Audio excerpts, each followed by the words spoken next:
Hey, it's Annie with your latest tech update. When was the last time you questioned a software update?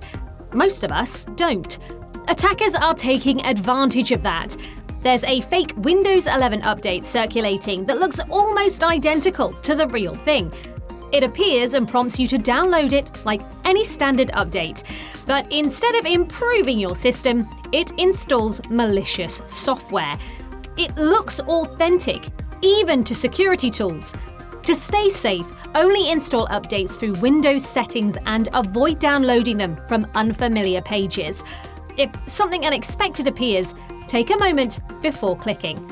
If you'd like help keeping your system secure, get in touch. That's your tech update. More next week.